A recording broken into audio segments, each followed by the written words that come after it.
Hi everyone, my name is Crystal Newby and I'm the Senior Associate Director of Education and Training here at NACAC. And I'm excited to be joined today by our NACAC CEO, Angel Pérez.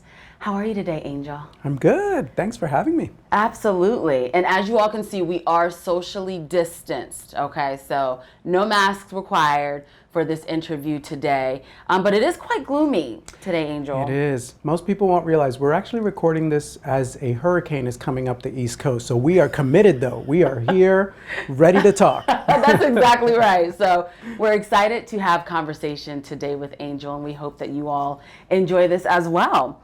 So let's go ahead and jump right in. Let's do it. So at the time of this interview recording, you've been here at NACAC for about a month. Mm-hmm. And what have you enjoyed the most so far? Yeah.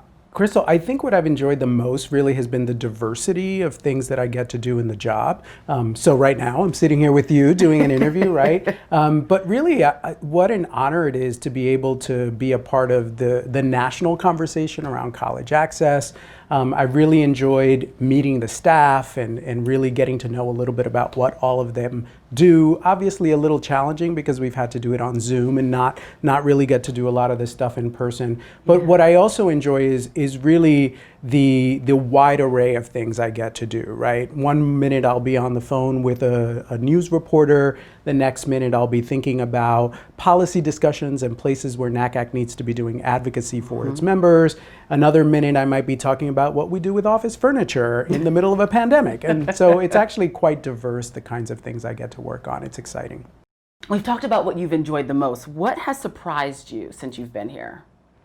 You know, I think what has surprised me, and I'm not sure if I'll use the word surprise, but I guess it's like a pleasant surprise, is how respected the NACAC brand is. So now that I sit in this chair, my peers are other CEOs at higher education associations. And so there's a group in Washington called the Washington Secretariat. And I've been spending a lot of time with them, getting to know people individually, but I have just been in awe of how welcoming people have been. And also just, I've had a lot of outreach from government associations, from people in and around our space who want to say congratulations and welcome, but how can we partner with you? What can we do with you? How can we be part of the national conversation? So to me, again, a really pleasant surprise that NACAC's brand is so high.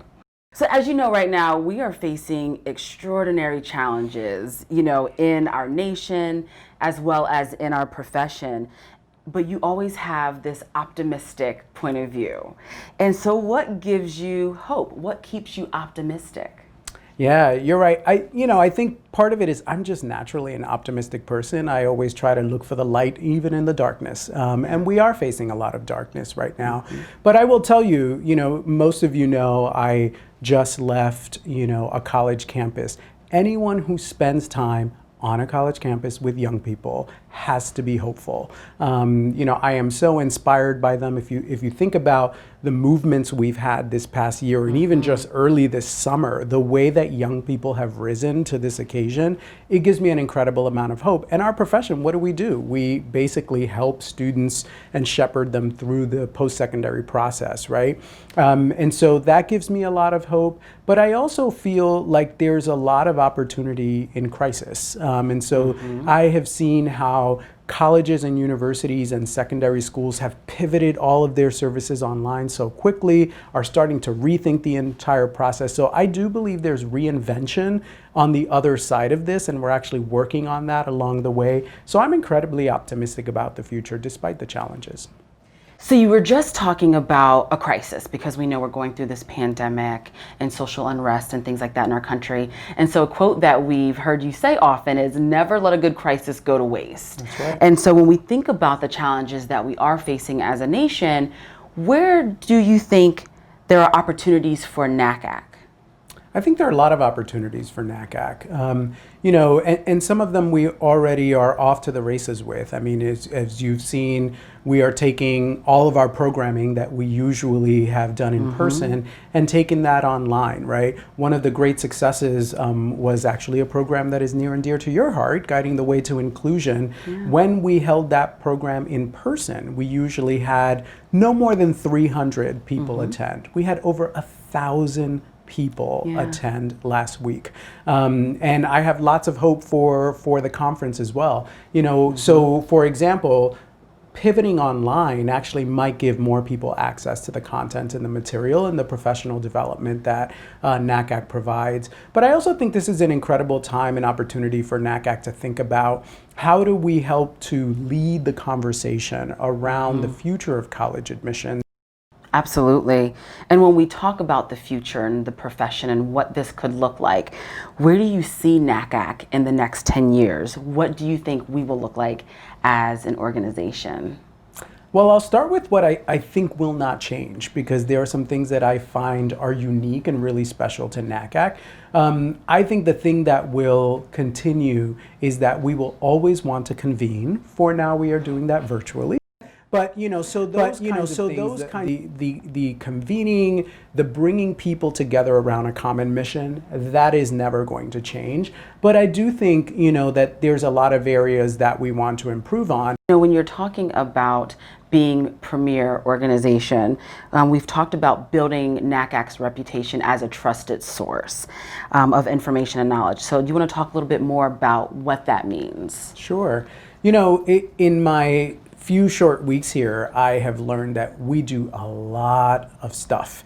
But one of the things that I realize is not all of our members necessarily know, or not all of the public knows about the behind the scenes advocacy and government relations work and research. We have an extensive research area, and we produce a lot for our members, but also for the public.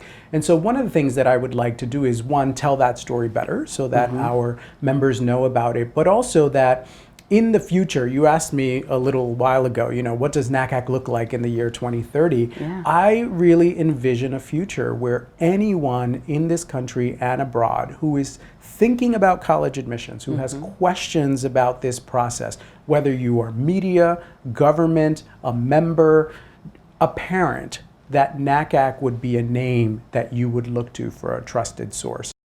Great. So I have a closing here, but if we have time, we have a couple more fun ones too. Okay. Something that we've noticed here at NACAC is in your closing comment to staff and members, you always say onward. Absolutely, with an exclamation mark. With an exclamation point. Tell us why.